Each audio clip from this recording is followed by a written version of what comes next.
Bismillahirrahmanirrahim. Assalamualaikum warahmatullahi wabarakatuh. Apa kabar semuanya? Semoga diberikan kesehatan dan kekuatan agar bisa belajar dengan semangat.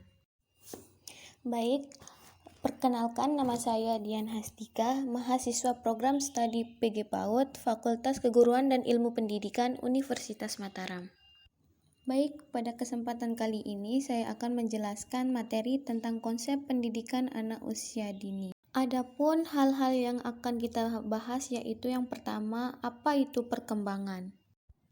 Yang kedua, apa itu pertumbuhan? Yang ketiga, apa perbedaan pertumbuhan dengan perkembangan? Yang keempat, apa karakteristik perkembangan anak usia dini? Yang kelima, apa faktor yang mempengaruhi perkembangan? Dan yang keenam, apa prinsip pada perkembangan anak usia dini? Baik, materi yang pertama yaitu apa itu perkembangan. Perkembangan anak dapat didefinisikan sebagai proses di mana si kecil mengalami perubahan seiring berjalannya waktu. Bisa dikatakan perkembangan mengacu pada urutan perubahan fisik, bahasa, emosi, dan pemikiran yang terjadi pada anak sejak lahir hingga awal dewasa. Selanjutnya, apa itu pertumbuhan? Pertumbuhan adalah adanya perubahan secara kuantitas yang meliputi jumlah, ukuran, bentuk, luas, tinggi, serta berat pada fisik seorang anak. Setiap anak mengalami fase-fase pertumbuhan yang berbeda, tetapi perbedaan tersebut tidak terlalu mencolok ketika sang anak masuk kategori normal. Perubahan pada pertumbuhan dapat diamati menggunakan alat ukur, serta dapat dinyatakan dalam bentuk huruf atau satuan. Yang ketiga, apa perbedaan perkembangan dan pertumbuhan? Istilah pertumbuhan dan perkembangan seringkali digunakan bersamaan, bahkan tidak sedikit yang salah dalam menerapkan kedua istilah tersebut karena tidak mengetahui perbedaan pertumbuhan dan perkembangan. Perkembangan tidak dapat dibatasi dan akan terus berlangsung hingga seumur hidup. Ukuran fisik otak mungkin berhenti hingga mencapai ukuran tertentu, tapi kemampuan otak dalam mempelajari hal baru, menyimpan dan berkreasi dapat terus berkembang. Bahkan setelah mencapai usia 50 tahun, seorang masih dapat menemukan ide dan keahlian baru. Dalam ilmu psikologi menjelaskan pertumbuhan sebagai perubahan fisik yang terjadi pada seorang individu. Sedangkan perkembangan berlangsung seumur hidup. Pertumbuhan individu dapat terhenti saat mencapai usia matang, misalnya pertumbuhan tulang atau tinggi badan akan selesai di usia akhir remaja. Yang keempat, apa karakteristik perkembangan anak usia dini? Yang pertama, anak usia dini bersifat unik. Setiap anak berbeda antara satu dengan yang lain dan tidak ada dua anak yang sama persis meskipun mereka kembar identik. Mereka memiliki bawaan, ciri, minat, kesukaan, dan latar belakang yang berbeda.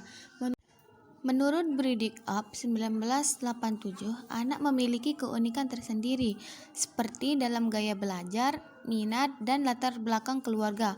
Keunikan dimiliki oleh masing-masing anak sesuai dengan bawaan, minat, kemampuan, dan latar belakang budaya kehidupan yang berbeda satu sama yang lain.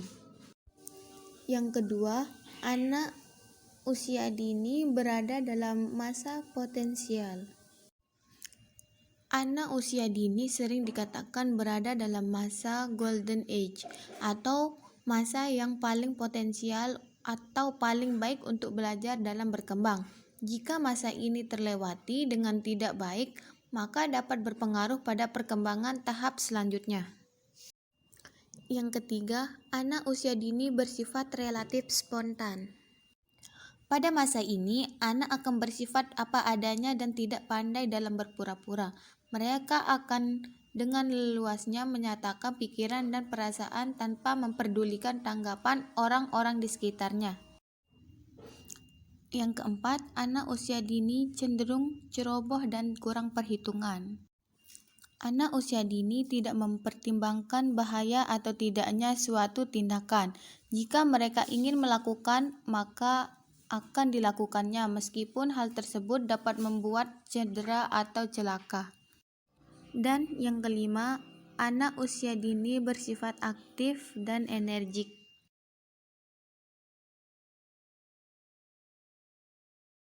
Kemudian soal selanjutnya nomor 5. Apa faktor yang mempengaruhi perkembangan? Adapun faktor-faktor yang mempengaruhi perkembangan adalah: yang pertama, faktor hereditas, bawaan atau keturunan. Di sini, faktor yang mendominasi adalah dari segi biologisnya, seperti warna rambut, warna kulit, dan lain-lain. Tetapi, tingkah laku pun juga mempengaruhi sikap si anak. Yang kedua, faktor kondisi lingkungan. Kondisi lingkungan adalah salah satu faktor yang terpenting dalam perkembangan manusia, sebab lingkungan merupakan alam pertama yang ia jamah, terutama lingkungan keluarga. Yang ketiga, konteks sejarah. Konteks sejarah di sini merupakan suatu kejadian yang pernah dia alami, yang mampu menggugah atau merubah sikap si anak. Bisa berdampak negatif, bisa juga berdampak positif. Yang keempat, status sosial. Status sosial merupakan salah satu faktor yang membentuk sikap dan tingkah laku anak. Biasanya, anak yang dari kecil orang tuanya berstatus sosial tinggi. Biasanya dia lebih cepat berpikir dewasa daripada anak yang hidup dengan orang tua yang hanya masyarakat biasa. Dan materi yang keenam yaitu apa prinsip pada perkembangan anak usia dini? Prinsip-prinsip perkembangan adalah pola-pola umum dalam suatu proses perubahan alamiah yang teratur, universal, dan berkesinambungan. Yang dimaksud dengan perubahan yang teratur adalah pertumbuhan pada manusia yang berjalan normal mengikuti tata urutan yang saling berkaitan. Tambahan materi mengenai prinsip-prinsip perkembangan yang berlaku pada individu secara umum yaitu: 1. Tipe perubahan. Manusia tidak pernah dalam keadaan statis, dia akan selalu berubah dan mengalami perubahan mulai pertama pembuahan hingga kematian tiba. Nah, sekian dulu materi dari saya, kurang lebihnya mohon maaf. Wabillahi taufiq wal hidayah. Wassalamualaikum